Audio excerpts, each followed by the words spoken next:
So part of Robert Burns's career and life as a poet and songwriter was actually collecting folk songs that had already been written by other people or had been passed down through the ages. And sometimes he would faithfully record them and pass them on, and sometimes, in fact oftentimes, he would take bits or snippets, parts or tunes of other songs and actually recast them, refine them, oftentimes improve them.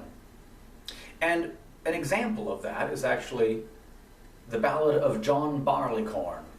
Now, barley is of course what they make whiskey out of, and in the parlance of the day it was actually referred to as corn. Corn was just a generic term for any sort of grain. So the barleycorn referred to barley.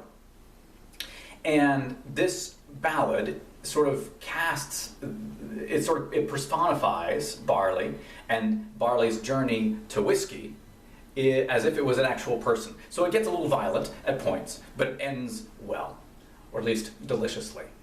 So this is John Barleycorn by Robbie Burns. 3 kings there were into the east, 3 kings both great and high, and they hae swore a solemn oath John Barleycorn should die. They took a plough and ploughed him down, poured clods upon his head, and they hae swore a solemn oath John Barleycorn was dead. But then cheerful spring came kindly on, and showers began to fall. John Barleycorn got up again, and sure surprised them all.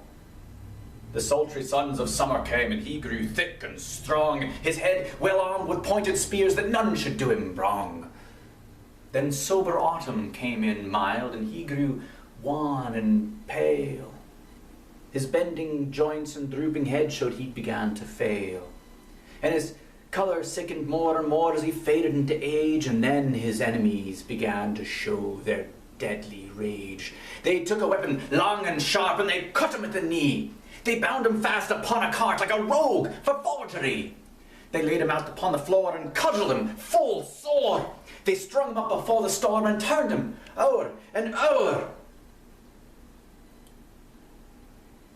They filled up a darksome pit with water to the brim. They heaved in John Barleycorn, there let him sink or swim. They took him out and laid him up upon the floor to work him further woe. And just as signs of life appeared, they raked him to and fro. They scoured o'er an open flame the marrow of his bones, but the miller used him worst of all, and crushed him between 2 stones. And they had taken his very heart's blood, and passed it round and round, and still the more and more they drank, their joy did more abound.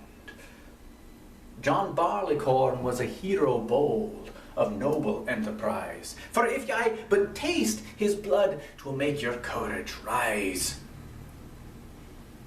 'Twill make a man forget his woe. 'Twill heighten all his joy.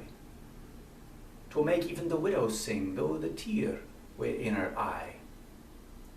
So let us toast. Let's raise a glass, every lad and lass a glass in hand. And let us toast John Barleycorn. May his great posterity ne'er fail in all Scotland. To John Barleycorn.